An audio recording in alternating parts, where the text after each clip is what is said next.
I put effort in for the first 2 hours of the stream today. Now it's time to go no life banter mode as we play a little Super Mario 64. Try to set a new PB, sub 2328. I know I got it in me. It might not happen on the first one, but so be it. 3, 2, 1, go.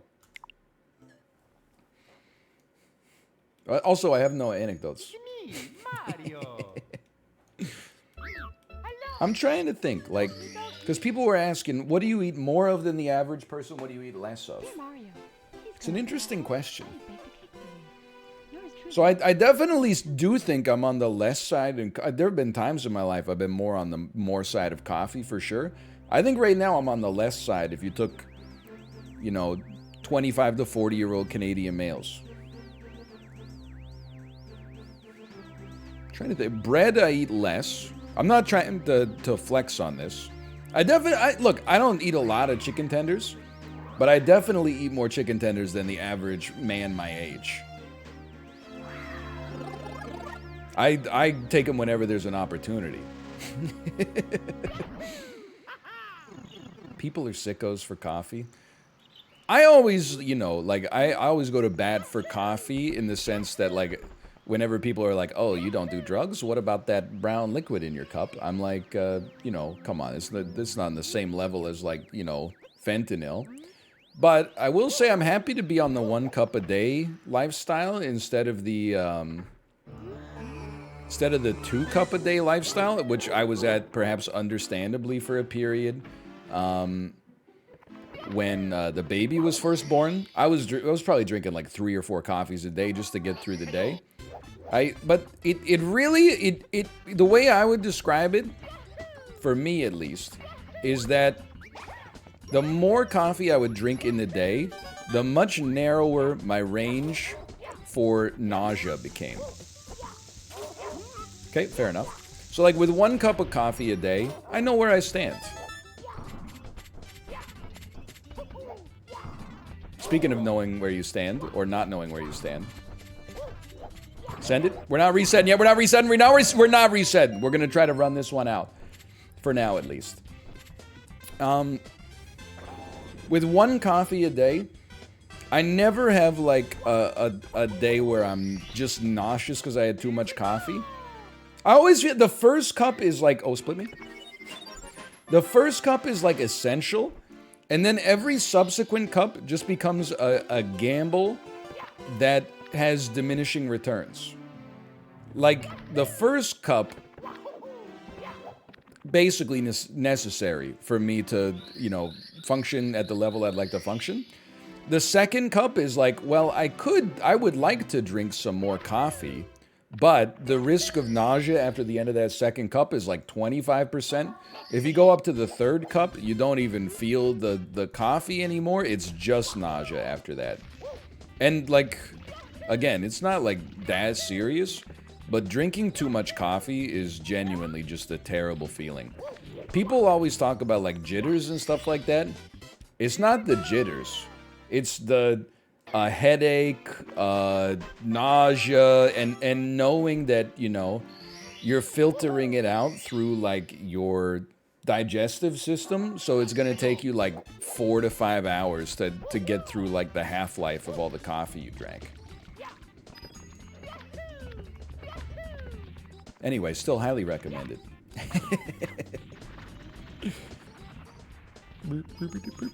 Okay, what the heck just happened there? That was not good. I've never seen that before. It's reset territory. No, honestly, like we should get some practice in. We have Bowser 1 movement that'll pull us back a few seconds for sure.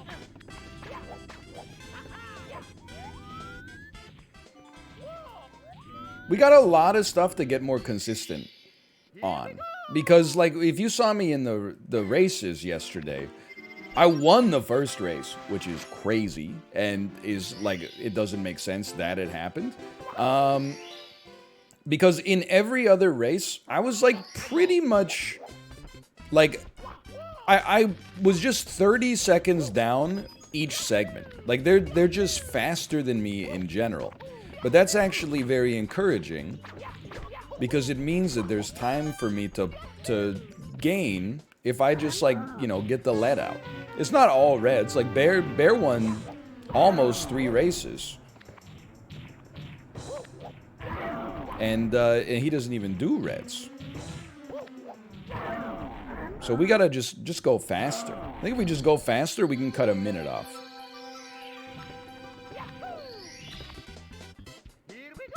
Here we go, by the way.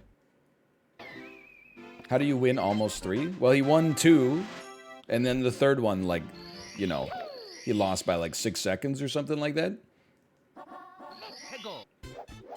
Bowser 2 edge trick, kind of huge. What is Bowser 2 edge trick? I don't know this. I don't know the canonical names of the Mario stuff. By the way, if you're watching this and you are the artist who made those egg split pixel arts, I am intending to add them. Because those looked freaking sweet, man. Help. Like, I'm all about that. Thank you. Good schmovement on that one, at least. Oh, the Tony Hawk 50-50. So true. So true. That was me? Oh, thank you. Thank you. We're going to be down by close to a minute. But you know what? We'll work on it. We'll work on it. We're not getting anything back on Snowland. We should get something back on Bowser 1.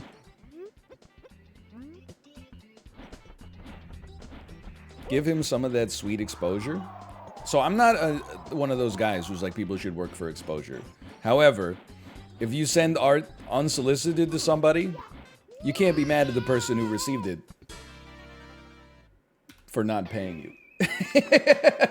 Otherwise, like, I would just be inundated with bills I didn't ask for on a regular basis.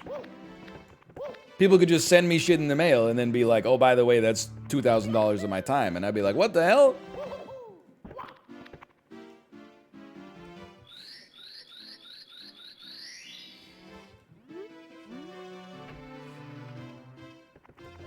I'm gonna send you some NFTs. I mean, as long as you take the ethical hit for having minted them and burned down a portion of the, you know, Amazon rainforest, and I just get to reap any potential benefit, like that. Seems like my hands are clean. This seems dangerous? Never mind, it's totally fine. Here's my mixtape, that's 30 bucks. Oldest scam in the book, man. Oldest scam in the book. Here's something. I'm not trying to be like the guy who's like, because I hate that Kate watches occasionally, and I hate watch it alongside her. There's this American YouTuber who lived and worked in Korea. And his whole thing, the reason he got famous on YouTube is because he would teach you, like, you know, English one phrase at a time. Which I understand, it's like a service, but, you know, you're like, oh, you know, how long would it take you to become fluent in English? I don't know, if you learn one sentence a week, I don't know, like 20 human lifetimes or something. Anyway, regardless, that's not my problem. My problem is, at some point, he moved back to the United States of America. But like, so much of his content in America, I think, is just designed to play off of the idea that America is super dangerous. So he has like these PSAs that are like, if you ever like find yourself in a neighborhood like this in America, be careful because it's like sketchy. And he'll like drive from the city to like the most, you know, impoverished part of his state that he can find. And I'm like, yeah, man. Nobody's coming from like Incheon International Airport. They're getting off at like Dallas, Fort Worth. And they're like, I'm going to drive to like the scariest part of the state. They're not going to find themselves there. They're going to be staying, you know, at like the Four Seasons or something. It's just like unnecessarily like propaganda that's like the world is such a scary place. Like, oh, I gotta watch all these videos so I know not to screw up in America, because if I screw up in America, like, I'm gonna get killed. And you're like, no, probably not. See the schmovement? Anyway, I don't want to be that guy. But here's a little, if you've never really been to a major urban center in America, hold on, I have to focus on this triple jump. If you ever see, no, my schmoves! All right, I'll probably reset.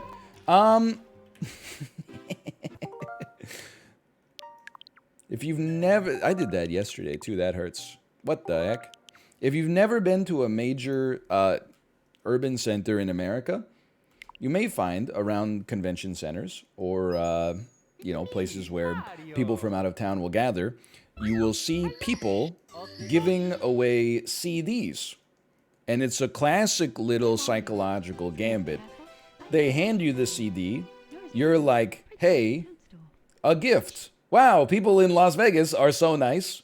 And then as soon as you take it, they're like, that's 10 bucks, 20 bucks, whatever.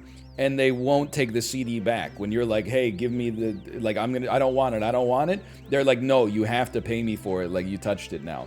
And because you've, you know, there's something like wrong with the human brain. It's like a hack where if you get hit by it, you're probably going to fall for it once.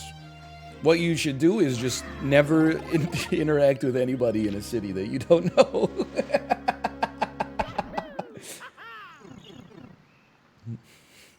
Basically, because any stranger that wants to talk to you in the middle of downtown city center likely wants something from you that you don't want to give to them.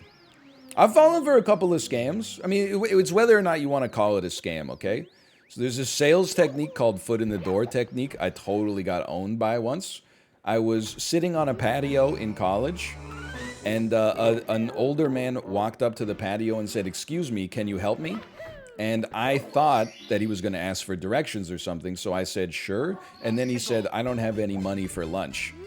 And at that point, I had already, psychologically in my head, I was like, I've already said I'm going to help you. And I am a person who stands by his word, so of course I'm going to give you some money. And I've only had a 20 in my wallet, and I gave him a 20. So, like, you know what? We'll call that like a cheap lesson, perhaps. I remember it to this day. And then also, one time, I was coming out of Walmart, and in the parking lot, somebody walked up to me and handed me a note that said, like, "I'm deaf, would you like to buy this piece of jewelry?" You're supposed to split there, by the way. Still green. And I think it tugs on your heartstrings, whether or not it's true, right? You're like, well, of course, I'm a nice person. Of course I'll buy this piece of junk jewelry. Again, I was like 17, right? Now I'm jaded and different. Every once in a while, you just like get yelled at on the street in Vancouver, and I just keep walking, man. If I do the triple tap, did I drop my wallet, my phone, or my keys? No, then I don't want to hear what you're yelling. I am moving on. I got my own shit to do.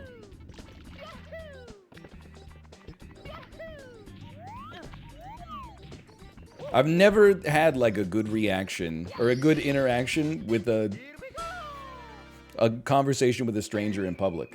It's always just like getting yelled at by someone psychotic, or alternatively, like a boomer being like, "Whoa, why do you walk like that?" And I'm like, I don't know. Punchers. That doesn't happen too often. That's like a once every like 2 or 3 years sort of thing, but better cannonless. Slightly better cannonless. I felt it.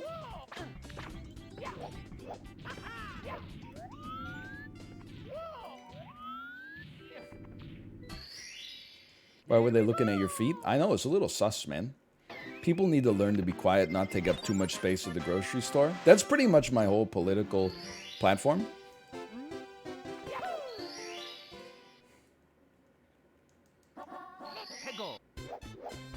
That's all I got. I know I talked about it in the Isaac episode that went up today. I can't believe that there's people that shop at the grocery store. I'm always there like a man on a mission. I've already done my research like online. When people are like, yeah, sure, I'll just like step into this aisle and like browse for a bit. I'm like, you know, this isn't like Zara. Like, you can't try on like the pickled peppers before you get them.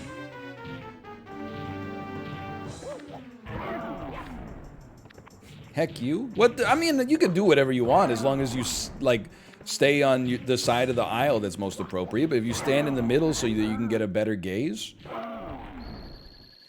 that's where I find myself being like, come on here. Hold on, I gotta look out my window for a moment and wave.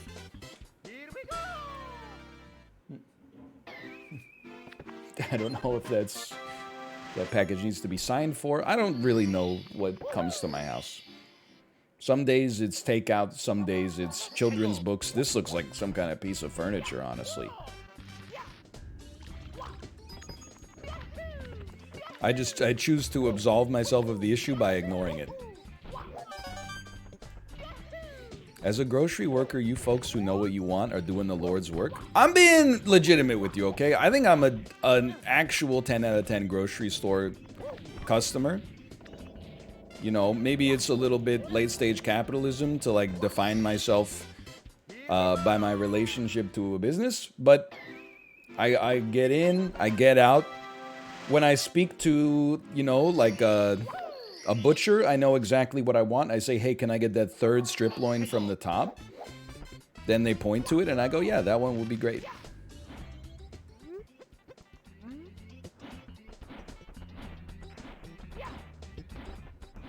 And I organize my stuff on the belts in the way that I want it to be bagged, but then you know, these days you usually have to bag it yourself anyway, but I feel like at least they don't have to do anything like in their head where they're like, how am I going to organize this on like the other, like the post checkout area? I always organize it nicely so that they just load, you know, like the heavier stuff first. I give her a yippee on the way out. Call her Mario the way she's yippee on my 4 till I'm 60. Doesn't really make any sense. I try to be thoughtful, you know. I take my Bluetooth earbuds out before I go to the cashier. I don't use the deli counter that much anymore, honestly. Like the butcher's counter, yeah, on occasion, because they don't be putting the best meats in the prepackaged stuff. Like I haven't been eating a lot of sandwiches, so I haven't had much reason to go to the deli counter. A lot of the cheeses, they do put the good cheeses in the pre-pack section.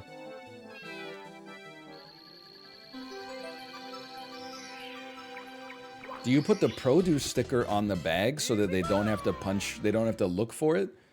Honestly, I mean, this is gonna get some people to be a little concerned. I don't bag my produce. I feel like when I put it on the conveyor, I just group all of the produce that is the same. I don't need to put it in a bag. And I've been doing this for like 10 years. If I got like 4 apples, I don't need to put those apples in their own little plastic house. Or paper, for that matter. I hate that, man. I hate that. How do you do grapes? They're on the stem, usually. They're on the stem. I'm bad at this today. You could get reusable produce bags? Yeah, but you also, like, could not, you know what I mean? Like, you could just put it on the conveyor. I've literally, like, never had anybody be like, could you get a bag next time? It's never happened to me. Just touching the conveyor? Doesn't bother me. People, I know this is like a false dilemma. People be like sneezing in the air intake vents all over the city, and you don't even know about it. That shit just gets sucked in through the ventilation and like spit out, you know, right on top of your lunch table. You just wash it.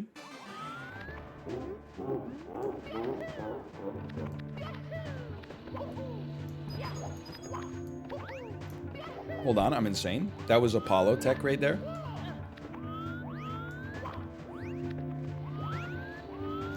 You should clarify you're talking about vegetables. I'm talking about everything. Like blueberries already come in like a carton, you know? I'm not putting loose blueberries on the container, or on the conveyor, I should say. But like, if I got like 6 potatoes, 6 loose russets, yeah, I'll put 6 loose russets in there. That's no problem.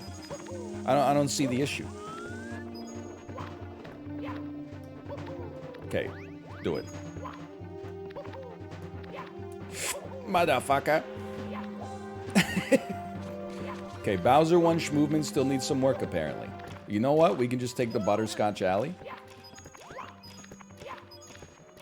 Potatoes, I understand. They get cooked thoroughly, but apples?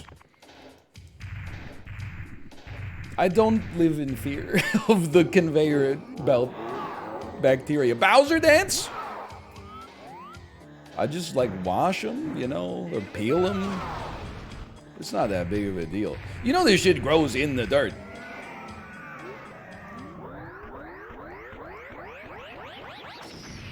Like, and then when they want it to grow better, they pour, like, animal shit onto it. I guess apples don't grow in the dirt. That's fair, but... They kind of do. The nutrition that they get came from the dirt originally, but I guess that's true for everything.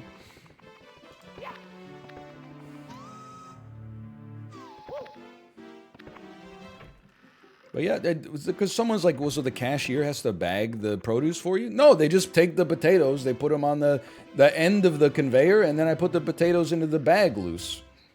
Then when I get home, I put them in the potato hole.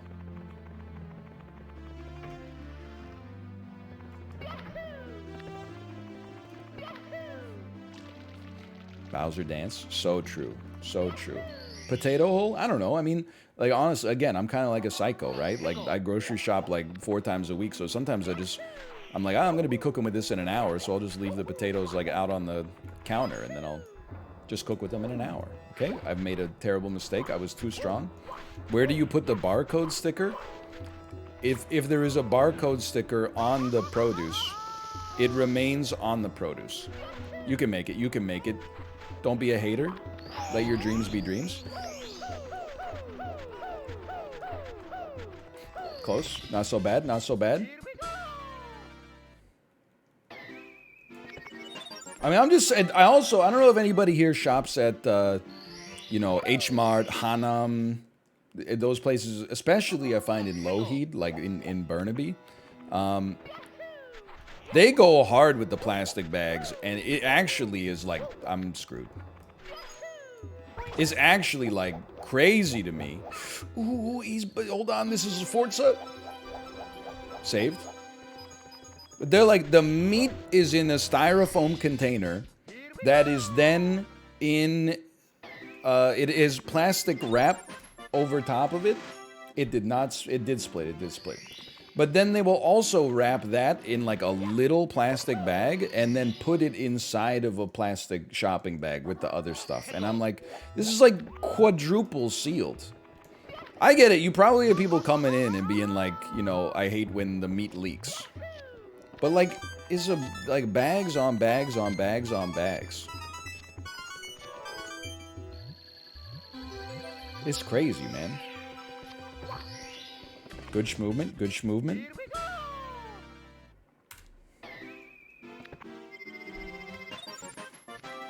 I usually ask them not to bag it again, and I've never had a leak. No, what am I doing? It's not so bad. Take me to Hazy Maze Cave. What the heck? Too into the discourse.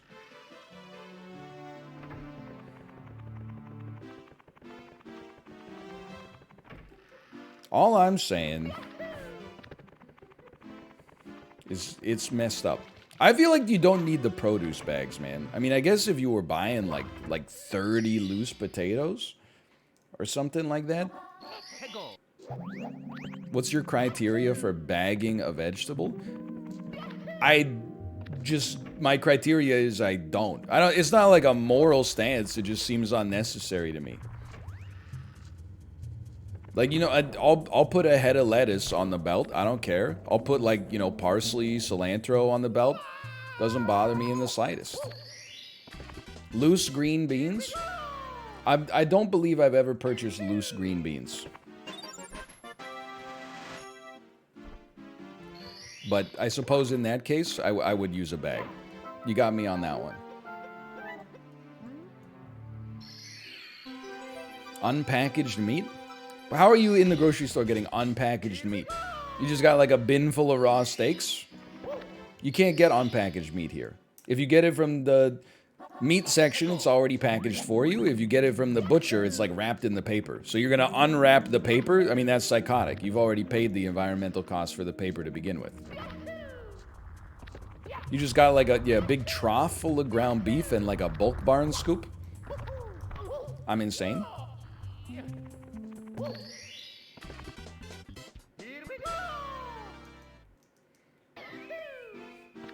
I got some reusable produce bags. It changed my life. We had some as well. It changed my life. It made it much more annoying than just putting the loose vegetables and fruits like into the basket and then loading them on the conveyor belt and then bagging them. It was, I was spending more money to inconvenience myself. You can do it however you want. I'm just tired of the dirty looks, man. Excuse me?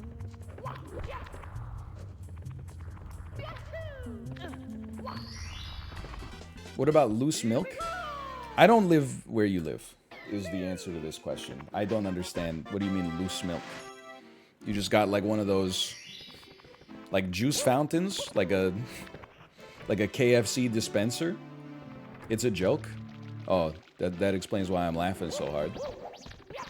Good one. Oh!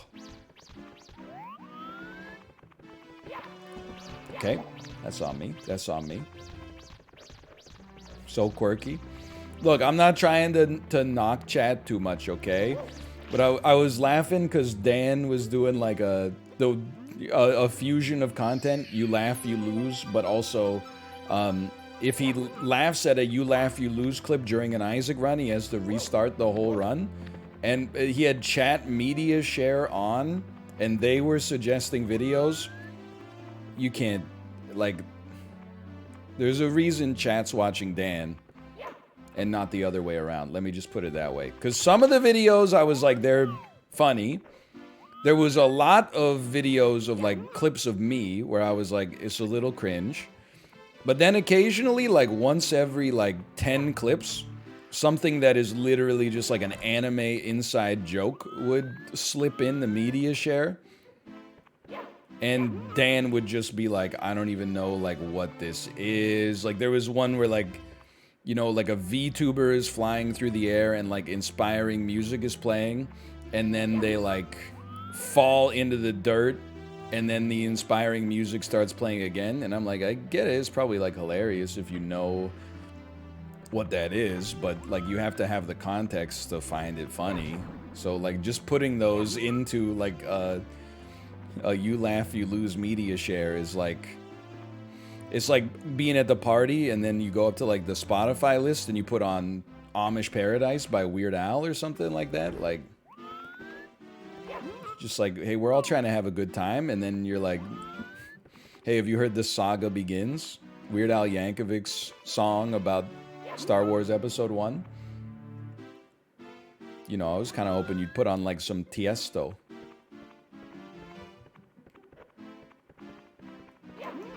Something modern, like Chingy.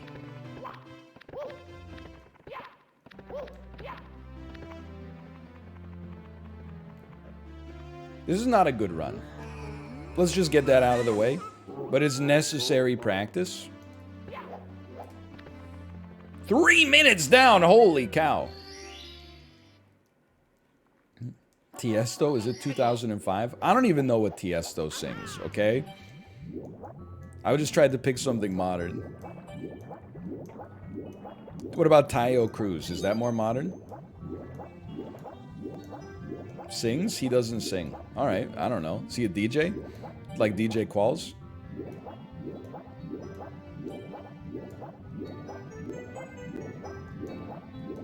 He's an electronic producer? Okay. Like DJ Khaled. I understand. Did you know that Kesha's TikTok spent 10 weeks at #1 in 2010? It's one of the longest running #1s of the last decade by a female artist. Song's kind of ass. I'm not saying anything about Kesha, but that song is legit kind of ass. It's a banger? I don't think it's a banger. I think maybe you were just like 8 when it came out. I have songs like that in my life.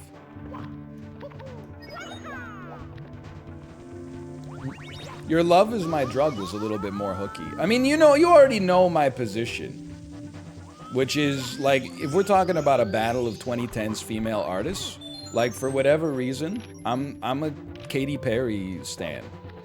I'm not actually a Katy Perry stan. Incredible. But I would take her over Kesha any day of the week, I'll tell you that much. Not on a personal level, just on a pop music level.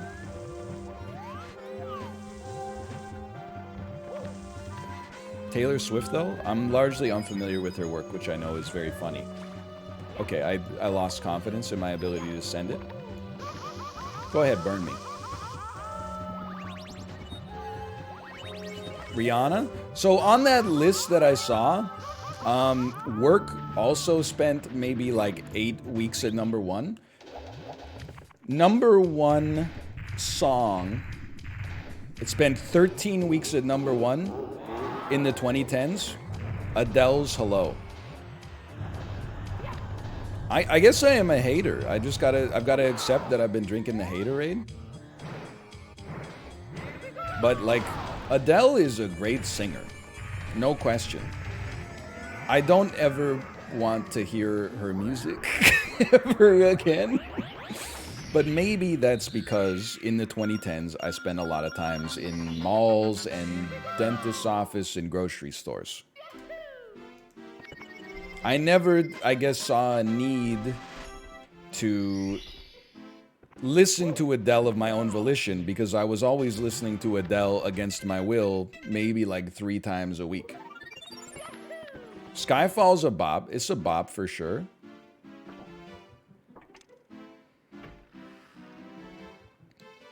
Rolling in the Deep was a great song. Set Fire to the Rain. I mean, she's an amazing singer. Don't get me wrong.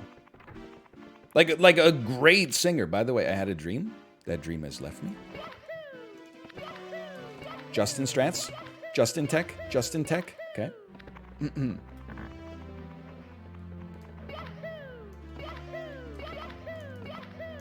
I'm probably going to eat my words, too. I've been listening to a lot of pure garbage thanks to Peloton.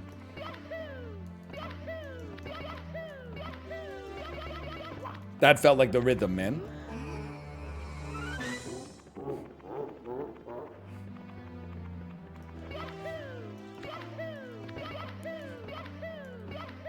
Please. Okay, come on. I don't even put the Peloton music on anymore. I like to have the sweet spot of the rhythm to influence my cadence. That's all I got, though. I mean, there's like no... I mean, occasionally there'll be like a, 30-minute Motown ride. And I'm like, that's kind of sick. But then there's like a lot of like 30-minute 2010s rock ride. And I'm like, I'm gonna fucking die. Please.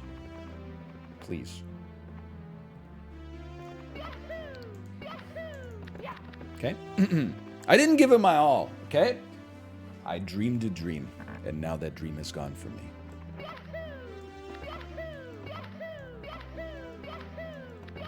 Okay, try it again.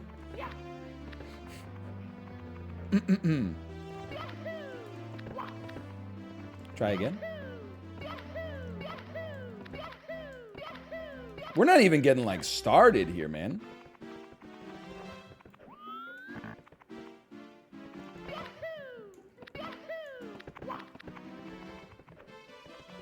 We haven't even gotten a catch yet. Justin Strats. Patch yesterday. You're going too quickly? I find that very hard to believe, quite frankly.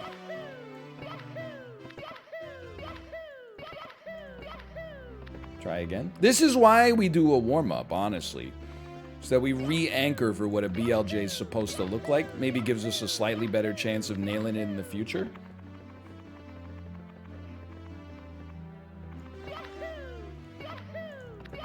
You bite your lips when you concentrate. So true. That's why I said I bite my lips like they're Chibli in Project Zomboid.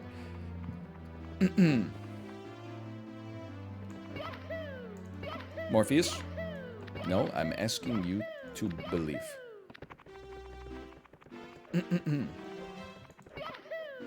Honestly, the reason I don't use an emulator is not even like worried about the legality. Like, so many people are using it. I get that this logic is also like why a bunch of people like watch Avatar The Last Airbender on stream and then like the hammer came down. But it's more just like I have an aversion to doing things the best way possible if I already have the second best way possible set up, because I think it creates a culture of just like you can always be like a little bit more perfect, and I'm like, I'm not like that guy. I'm just like if you're like, hey, why do you walk to the grocery store on this route that takes like 7 minutes? You know, there's a way that you can get there in 3.5. I'll be like, that's fine. I'm gonna stick with what I got, you know? I'm non-ambitious in that sense. I'm not in the process of optimizing like everything I do in my life. If I got something that's good enough, and it's not a sticking point for me, but it's a sticking point for other people, then that's their own problem that they can use like an intrinsic locus of control to deal with, either by finding another streamer that is strictly perfect so that as a result they never have anything to complain about, or by getting the fuck over it because it really doesn't matter that much at all. No, I'm not using gas to get to the grocery store. I told you, I live in a major urban city center. Not Wayland, Kansas. Come on, come on. You got me. Morpheus. Morpheus? I'm honest, I know they didn't patch it, but I'm starting to think they might have patched it.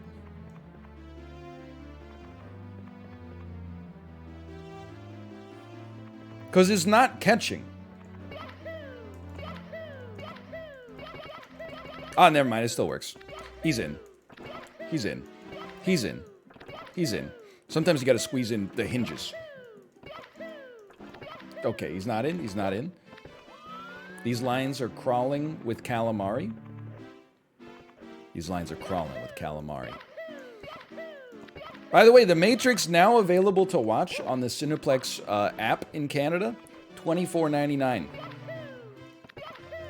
Warner Brothers, you can eat my whole ass.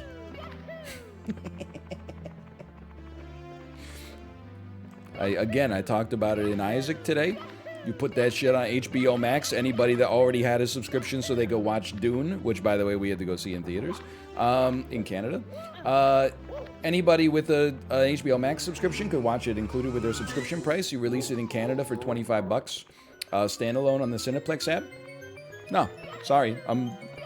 We're getting to the point pretty soon. You're actually gonna have to pay me to watch the movie. Because I've got the sunk cost fallacy now. Like I'm digging my heels in. I'm getting set in my ways. I was happy to watch it for the price of my HBO subscription. I'm not happy to pay $24 for it after it's about to leave theaters anyway. Sub 30, Copium. But now, you gotta give me, I don't know. I would say if you give me $2.50 and allow me to watch the movie for free, I will watch it. How does that sound? And I have to warn you, this is a limited time offer. Sub 35. So true, look at that.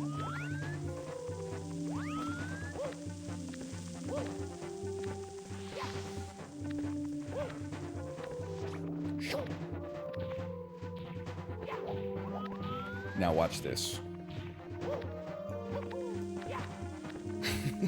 Silly kick! Silly kick me! Silly kick me! You're not even falling! There we go, there we go, there we go, there we go, there we go. What about Netflix raising prices to keep up with competition? Look, Netflix is still, like, cheap. The problem with Netflix is not that it's too expensive, it's that it's becoming ass. But I'm torn because they also have Seinfeld now. So it's like...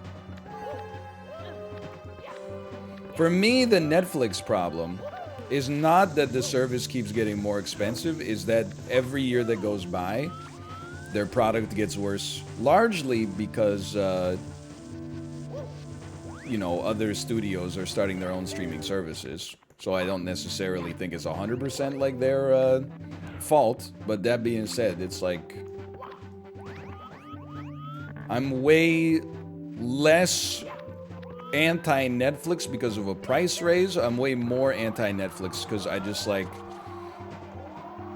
don't really give a shit about the bad reality TV about, like, two hot people not having intercourse, oops, they did it, content that has been coming out a lot more. And also, maybe I'm, like, very overly cynical, but I did see an article today about how, like, thanks to Squid Game, they've greenlit like 27 new Korean television shows. This is not a knock on Korean TV, but it seems like that's not like, instead of being like, maybe it's too easy, but instead of being like, hey, we're gonna greenlight like 27 good shows, they're like, oh, let's just greenlight a bunch more shows that came from this one specific country that last great show came from. That just, it seems like you're using a secondary marker to try to, like, cheat the system instead of just going for quality. But I also understand it's hard to know whether something's going to be good or bad. So it would be nice if you're just like, oh, it's from, you know, Belarus. They make the best shows there.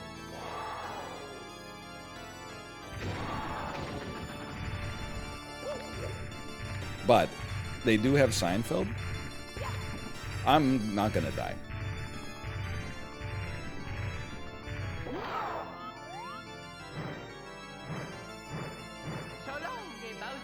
Confirmed not dead.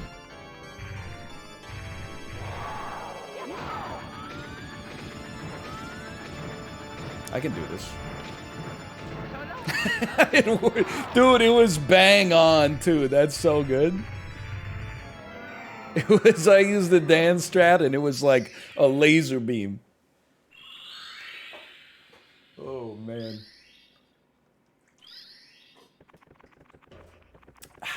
Sub 33? Alright.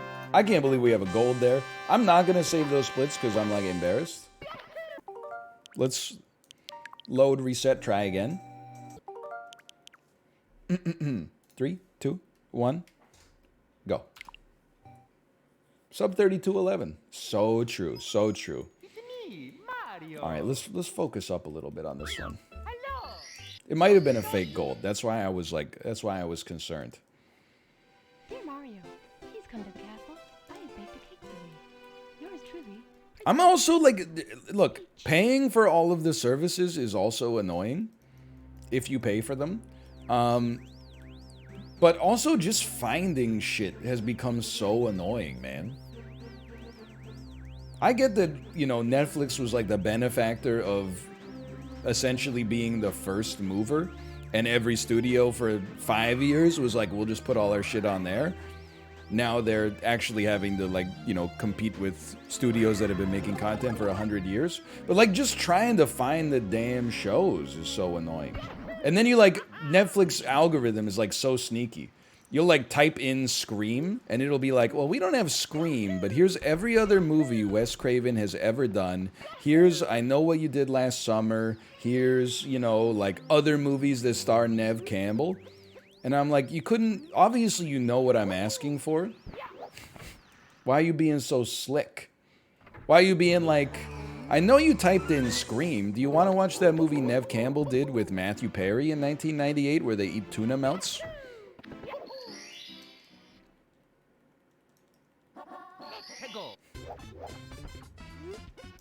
HBO Max has the worst UI. I don't want to say it, but like the Amazon Prime Video app actually seems like a student project. Let's go! Let's go! Here we go. We're back.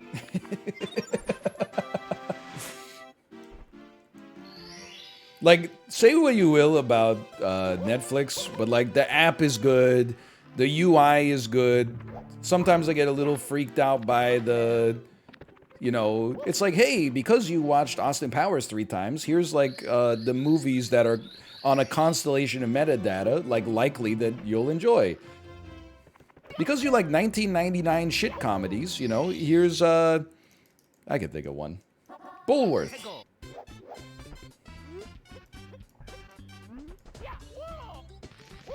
Nothing is worse than digital cable, though. Like, I don't know. That's where I watch Curb Your Enthusiasm. So if you're not a boomer, you might not be aware of this process. I have to boot up my digital cable box, navigate to the right HDMI input, then go to a channel. The channel is called, like, On Demand. Then on Demand, they advertise to me. They're like, do you want to pay 15 bucks to watch a movie that's on Netflix for free? And I'm like, no, that's okay. Then I hit a button on that UI that says HBO, and then it goes, do you want documentaries or comedies? And I go, comedies. And then it sorts them in alphabetical order from 1987, which I have to assume is like the genesis of HBO, till the modern day. Then I find Curb Your Enthusiasm, and then it's just like a bunch of panels. It's like season 1, episode 1. They're on like season fucking 12 or something, so I gotta scroll down like 100 rectangles and then find the episode I want to watch, but the episodes aren't even named like the title of the episode. They're all like Curb Your Enthusiasm, season 12, episode 4. And then Kate's like, have we seen episode 4? And I'm like, I don't know. It's crazy. Like, it's... They're locked in like 1990s, like Windows 3.1 sort of UX. Anyway, I mean, like, I definitely feel like we've reached a... I talk about this too often, because I have no anecdotes, really. But, like, there was a golden age, maybe from like 2010 to like 2017, 2018, where digital streaming was like it was like the Gabe Newell quote, right? Like, it was piracy, but better. So people were happy to pay for it. And now, like, every year, it just seems like it actually is getting, like, worse and worse.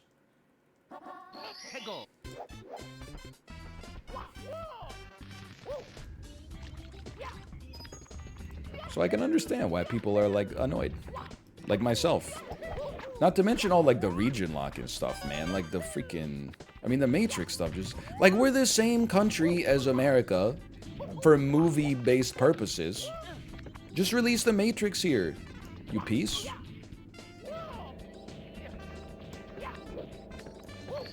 Doesn't make any damn sense.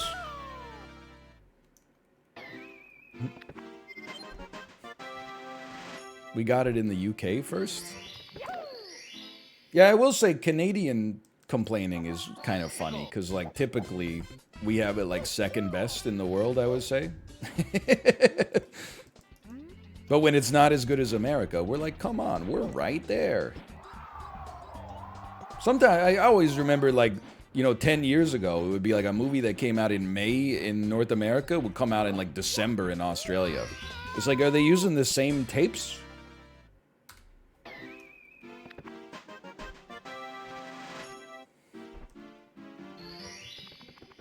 They gotta ship the tapes across the Pacific or something? Ah, it's a weather thing. Of course. Oh, and they've got to make the film go upside down. Anyway, that's all I got. I'm not really angry about that much. I'm just kind of, like, mildly annoyed, given basis. One day I should just have, like, an actual, like, executive on, and then I'll issue all these complaints, and they're like, well, that would be nice, but the reason we can't do it is this. And I would be like, you know what? I never thought of that. And they would be like, I know. And then I would stop complaining so much.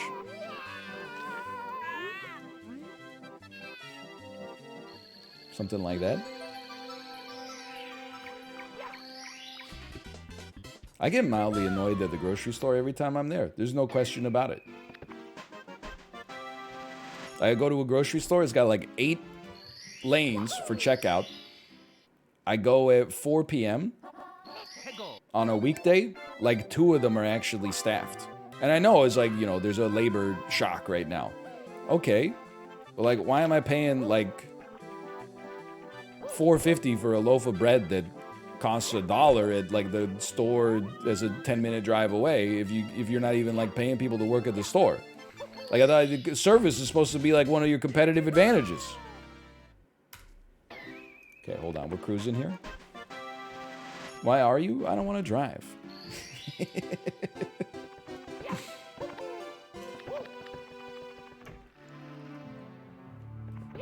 I'm paying a convenience premium to not have to drive. Wow.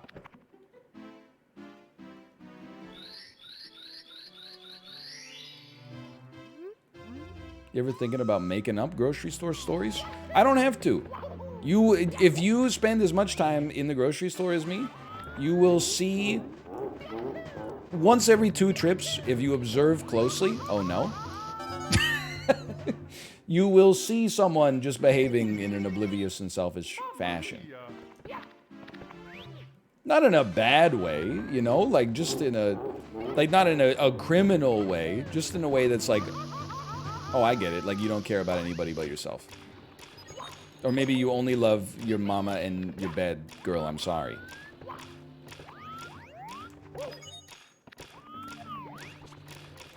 You know what I mean? Like, you know, that's no problem. Just leave your cart in the middle of the lane. I'm sure nobody else wants to get to, like, you know, the canned goods aisle. Sure, just, like, open the freezer door to look at the products. I'm gonna die. I'm gonna reset.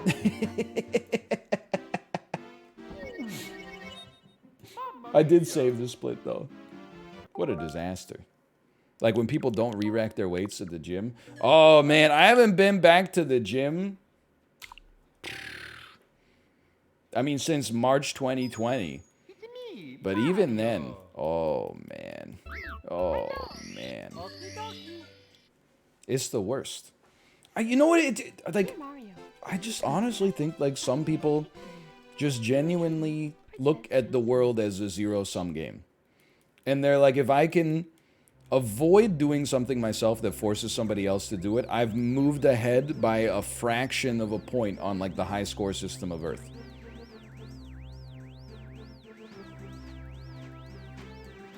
Some people forget, I'm sure. But, like, if you consistently forget, then you've crossed the line from negligence to malevolence.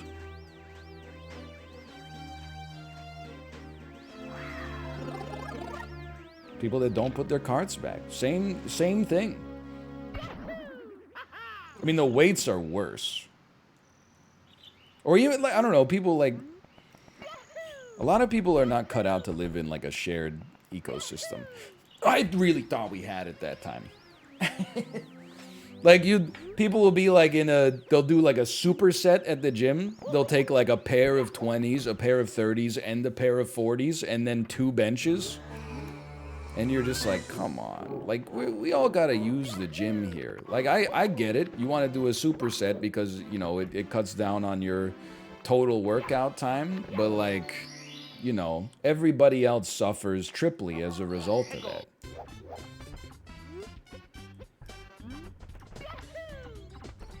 Two benches? How wide are they? No, you don't understand. One for, like, you know, seated overhead presses and then one for bent over rows. So they don't have to get, like, their own sweat on them. I really thought that might do it. Help. Okay, we were close there. I'll take that. It's not so bad.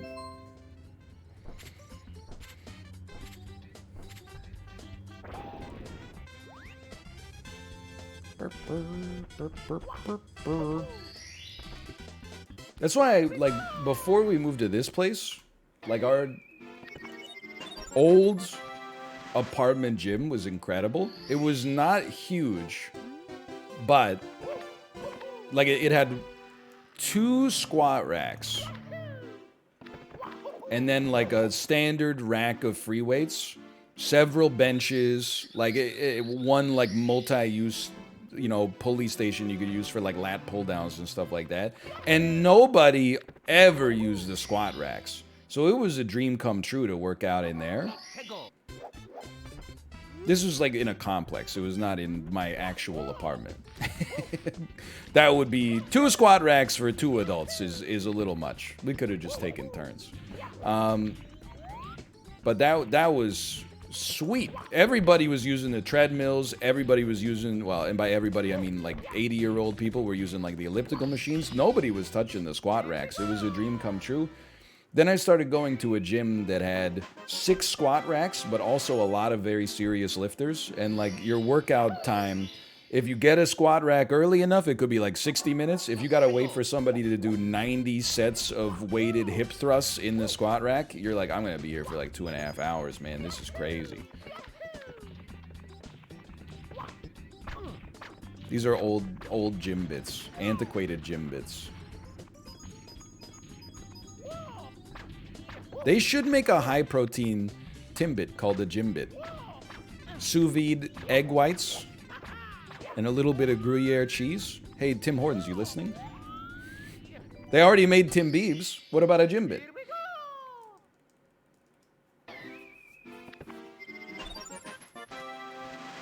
Anyone else prefer leg day to the other days? I think I always did.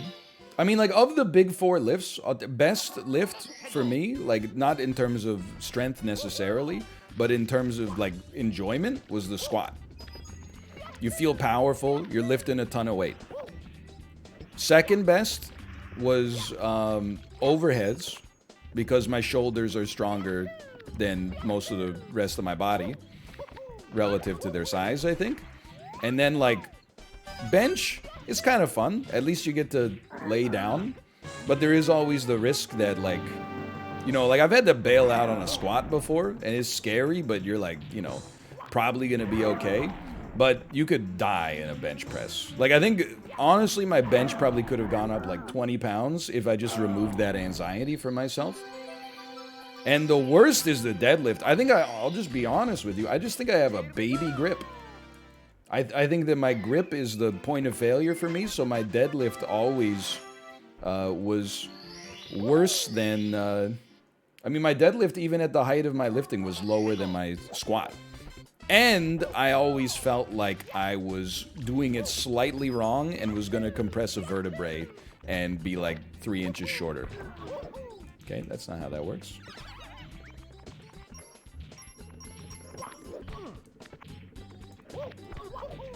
He's done it.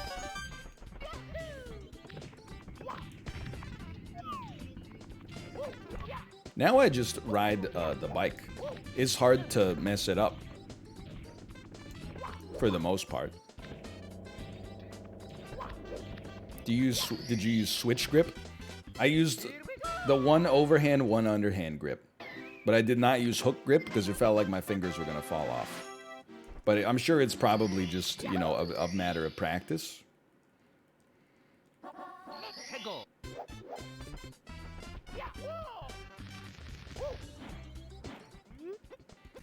What about dad strength? I think dad strength is real. But it's only for certain, like, muscle groups. Like, I definitely think that being a dad of a kid that doesn't really walk is great for your biceps. Like, my biceps are on fire, like, every day. And I think it's helped my back out a bit as well, because you really got to keep your posture up when you're holding the baby for like an hour. But that's about it. I don't think you're not, you know, getting a six-pack just picking up your baby, probably. My 2 cents.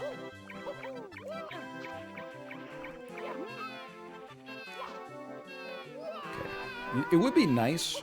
I would just love to see a green time at the end of Bowser 1. Like, I'd feel so happy there.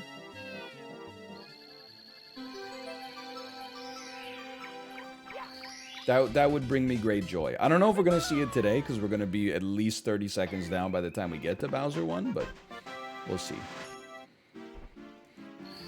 Babies like little human kettlebells. I mean, it's true, and it's good for your forearms too, because they like squirm. So you gotta stabilize that sort of like rotational movement. But that's legitimately it.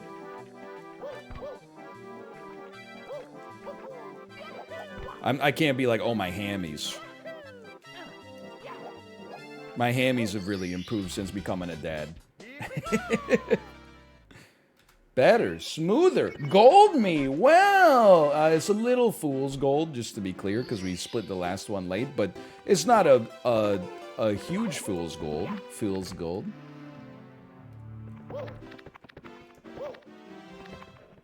I should just take the damn stairs, man. Why take the stairs when you got a perfectly good canoe?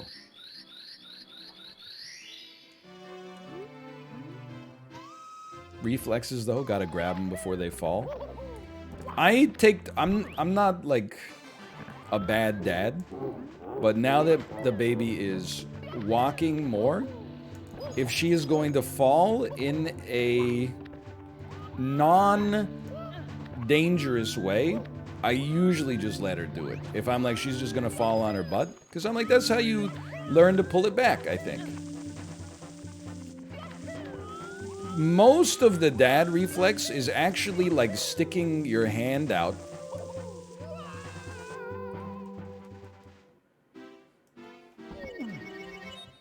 Mamma mia!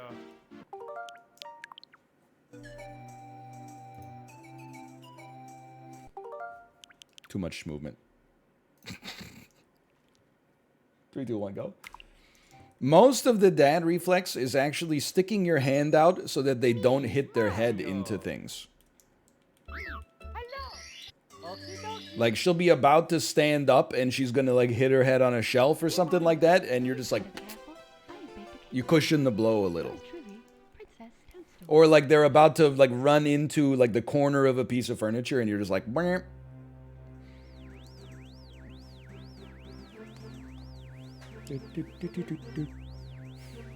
We're gonna have a good run here. Or as they fall off the sofa. I'm like on 100% supervised when she's on the sofa. I'm like one hand on the precious cargo at all times. But like, I'm not gonna say like once she's walking consistently, she's on her own.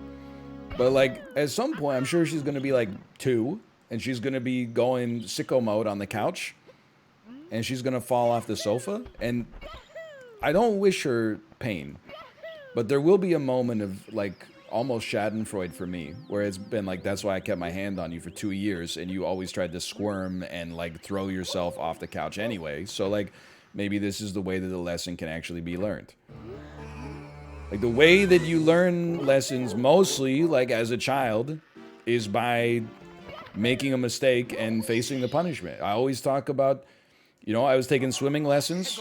They're always like, don't run on the deck. Don't run on the pool deck because, you know, I didn't know this is why. They just said don't run on it. But it's because it's slippery. Then one day I ran on the deck and fell and like cracked my nose real bad. And I was 5 or 6. Come on. And I was like, I get it. Now I completely understand that rule.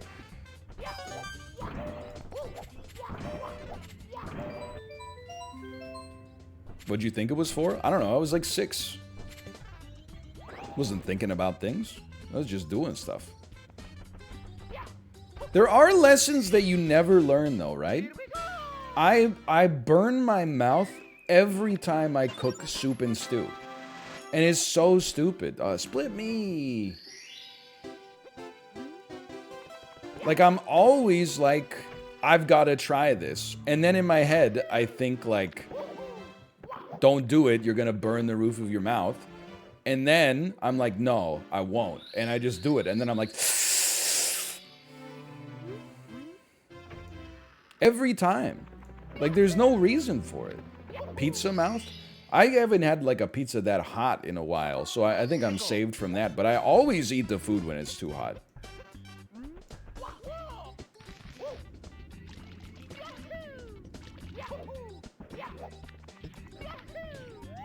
It's worth it if the stew tastes good. I mean, I very much disagree. Maybe I tell myself that. But when you get like, when it makes the roof of your mouth all like wrinkly and stuff. And I feel like mouth injuries are compounding. Like when you burn your mouth, you're also like more likely to get a canker sore. It sucks, man. Everything tastes all, yeah, you made this stew. Can't even taste the stew. It just feels like when you drink McDonald's Sprite, it's like TV static. Okay, what was this? Perfect, that's what it was.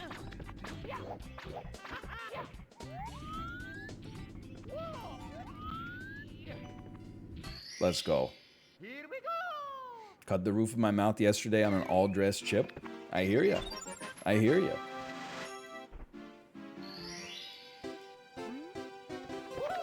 My dad does this too. Yeah, I don't know. It's like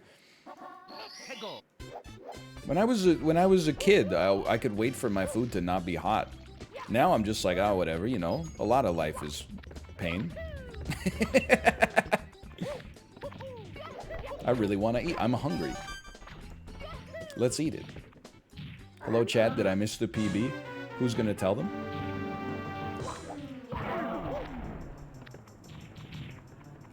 I don't think I finished the run. Well, no, I finished one run. I got a 32-10.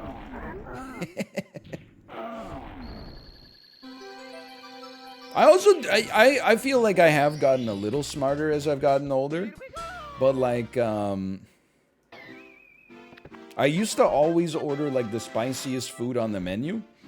And for like a decade, it was totally fine. And then I started to get like middle-aged digestive issues, like, you know, your butthole hurting after you eat spicy food and then you poop the next day. And it definitely was like a 2-year lesson where I would like just forget the lesson and be like, no, I'll take the lamb vindaloo, and like just run it back, and then the next day be like, why would I do this? The food was good, but like, it's not worth this. And now it's because my like identity, I think, was wrapped up in like eating some spicy food. And now I'm just like, you know what? Just let me get the chana masala, man.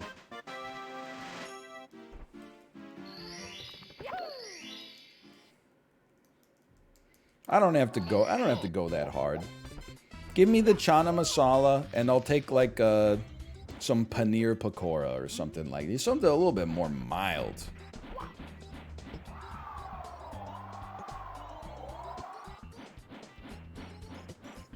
Butter chicken? Okay, don't insult me. I mean, I don't know if I'm gonna be getting the butter chicken. I mean, not yet anyway. Maybe in 20 years. A green?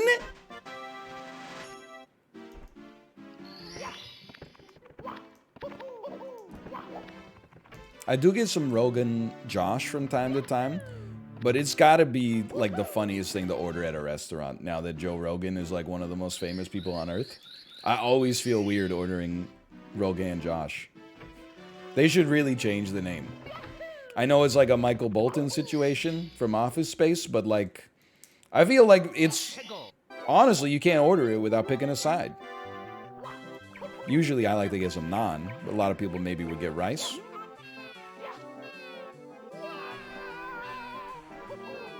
That's my side of choice, you get it? Let's see how we're trying to pull a, maybe add like a little compounded joke there.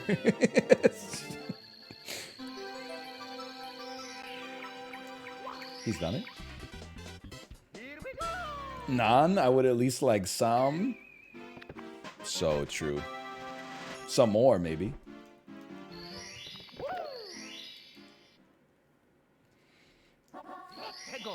There's a lot of foods you can do that with, too. Because in Korean barbecue, when you wrap the meat and rice and toppings in the lettuce leaf, that's called sam.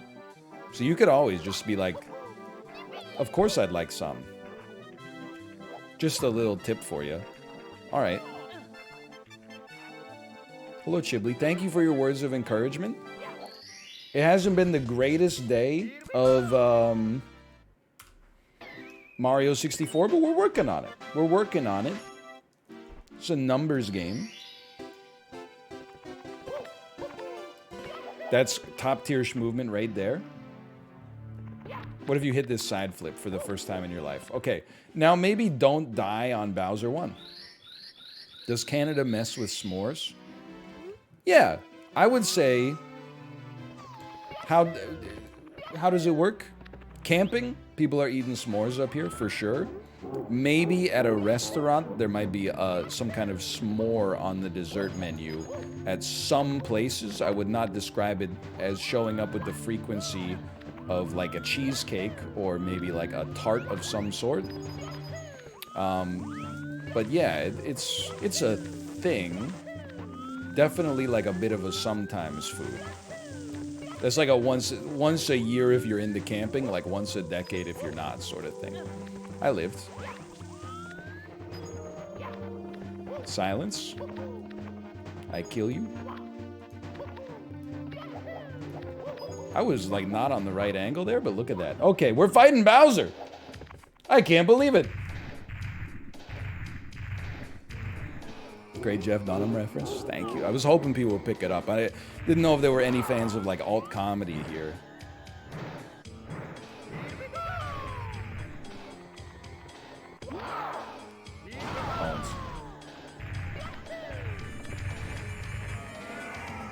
Are we green? We're gonna be like... We're gonna be... I don't even know. What do you get when you make green and red? We're gonna be Christmas, man. Minus 0.5. My dad was way too into Jeff Dunham. Oh. Dad humor is always... I mean, I feel like there's a high variance, don't get me wrong. I told you already, there was like a few years where my parents were like really into the scary movie sequels.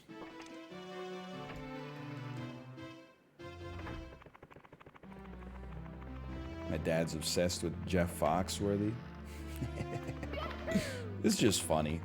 I mean, at some point, again, I think you'd like reach a life or a point in life for a lot of people where, you know, they're not that concerned about like moving their tastes, you know, with effort. Instead, they're just like, this is what I like and this is how I get it. And in a way, I kind of admire that. What a good boing, too. Todd Barry, Spicy Honey on Netflix, very funny. I love Todd Barry. He has one of the least liked comedians in cars comedians in cars drinking coffee episodes because he sounds smug, I think. I mean, I feel like the worst one is the Miranda Sings episode. But other than that, I kind of like the weirdo comedians, man. Slightly weirdo comedians. I love a Todd Barry. I love a Fred Armisen. Jim Gaffigan's a little psycho. He goes... Sebastian Maniscalco. I mean, some of those bits, I'm surprised he can even say them on TV. I'm just being a hater. Not towards Todd Barry and Fred Armisen, who I like a lot. But... Look at this Christmas run. Well, we're due for a gold, man.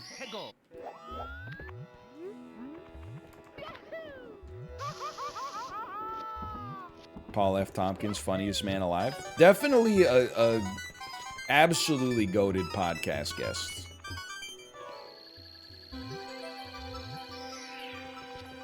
Gold me?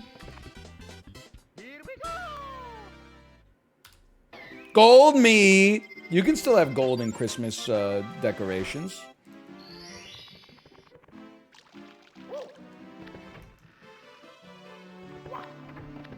I can't believe it. 3 seconds ahead? Like, please. You know what? That's right. You could put the star on the bottom of the tree.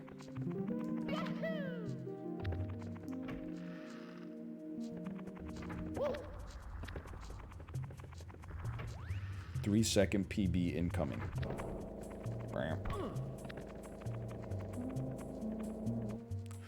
No snipe? No snipe it on the bounce. Okay.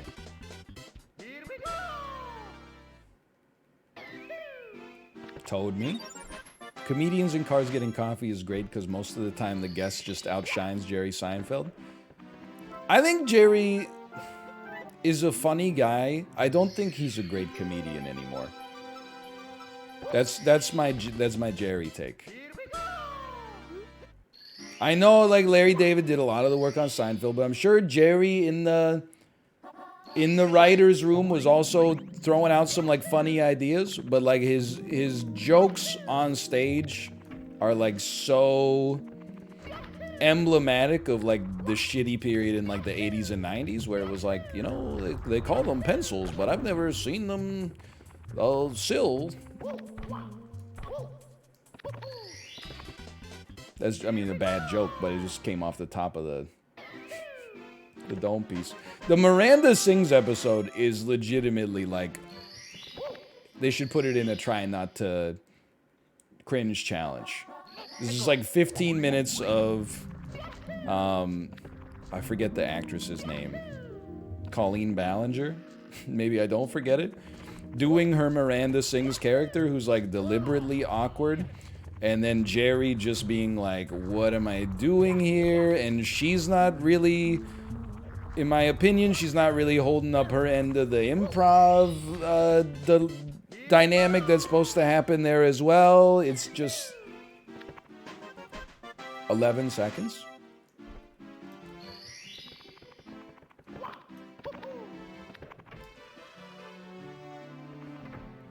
World record incoming.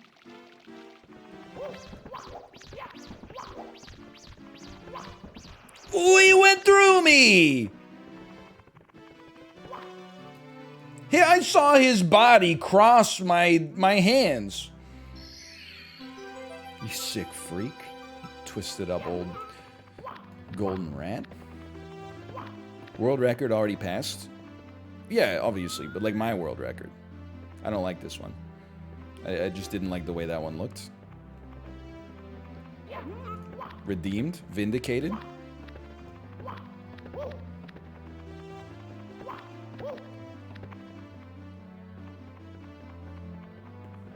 Insane. Insane gaming technology. We lost 9 seconds on our PB. Okay. In my head, I got the Moffats, the girl of my dreams playing. Sticking to that 90. Phelps me.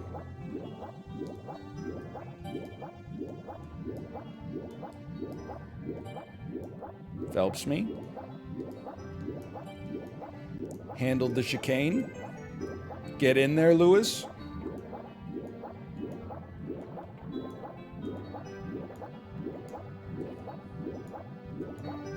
Don't think about it. Probably the best swim ever done in Super Mario 64. Thanks, Nadia. Ooh. That was a goated swim. A goated swim.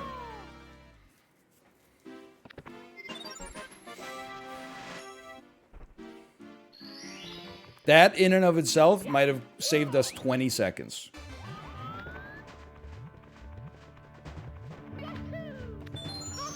That might have cost us 5 or 6. Now we're back. We returned 2 of them. Okay, now we lost another 2. Sorry, we get full HP. We get some HP. You've got exactly as much health as you need here. One of these days I'm gonna get that, man.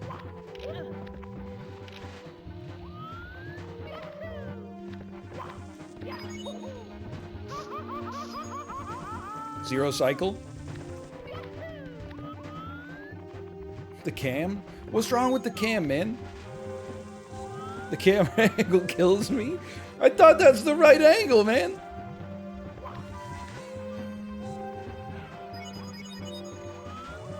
I don't know how to do this part yet. Don't make fun of me. I'm doing my best. That was a good Bowser 2 by my standards, honestly. There's nothing wrong with that Bowser 2 for me. It was fine. Fine. Burr, burr, burr, burr.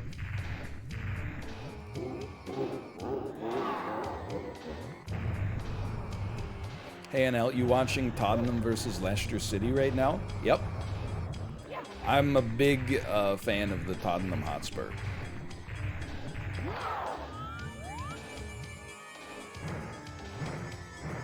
They still got Harry. They still got Harry on the team. Harry Kane. That's it. They still got Luka Modric.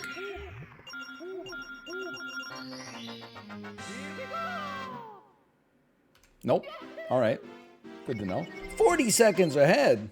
Kane actually scored today. Yo, my fantasy team. I think it's so funny that, like, most of the teams in the Premier League, I don't know if they're still in before I do this punchline here, but most of the teams in Premier League are just like, here's my city, and that's it. And then there's one team that's like, oh yeah, we're the Wolves. I've dreamed a dream, and now that dream has left me.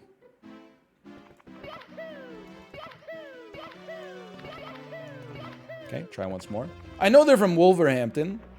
I'm just saying, it's funny that they're called the Wolves. You know, it's not like they're the Manchester United Manatees or anything like that. They're like, you know, they're just Manchester United, Manchester City. They're not the Leicester Leopards, but then Wolverhampton is like, guess what? We're the damn Wolves. Oh, they're the Wanderers. Please, please. 3. I've dreamed a dream, and now that dream has left me. You just got to stick a little bit longer, please. One more. Faster.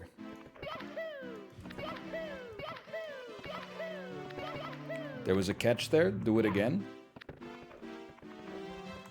What is a Hotspur, anyway? Forget that, man. What's a Tottenham? I don't care if I even hit these. Tricked you. I cared a lot. Okay.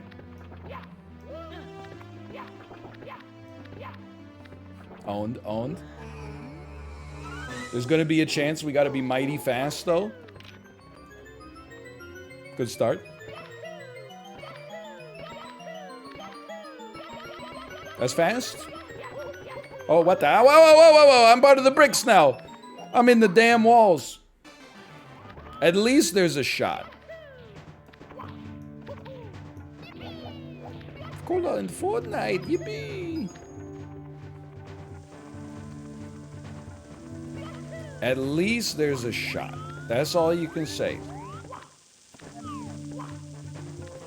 Cut some corners. Don't fall off. Good Bowser. We could be in the conversation. Hello. Yes, please. Thank you. No, my baby. I screwed up Butterscotch Alley again. Thank you.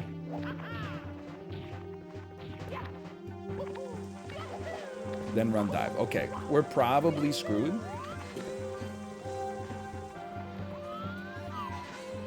But we shall do our best regardless.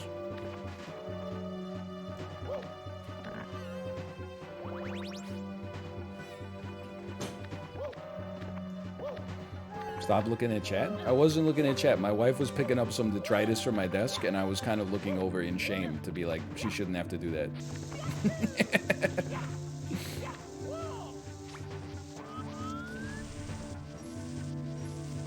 It's more like that. Okay, hold on. We can still make this. Perfect timing. Relatable. It wasn't like food waste. It was just, oh, my Joy-Con temporarily became a saboteur. It's just like an elastic band or something. Okay, this is gonna be a problem. Yo, yeah, what if you bomb skipped now? Like, can you bomb clip through the browser pipe? Did I say a real word there? I feel like I said, can you bomb clip through the browser pipe? I did, okay. Triple jump straight in, straight in. Impossible, but still good. Still good practice.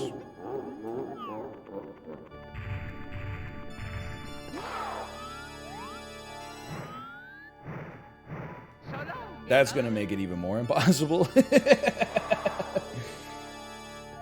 Very nice try. Yeah, my BLJs have been kind of like bad today.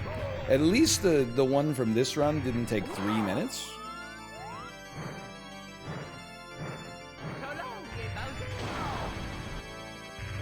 And you never know. Sometimes you just get in the groove with BLJs. You knock out like, you know, a couple that are like not good at all. And then for the rest of the day, you're like, I'm popping.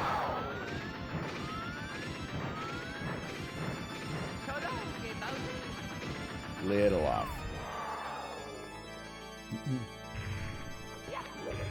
So honest, from people who observed the races yesterday, Chib and Justin do Bowser Reds. Come on. But Bear and I have the same route, right? But Bear is consistently like 2 minutes ahead of me. What's his tech?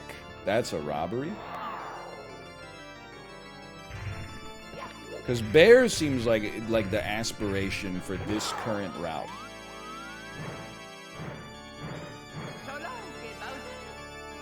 Even that's a little robbery. When you gonna race Bear? I have some great news for you. It concerns the day known as yesterday. Good throw, good throw.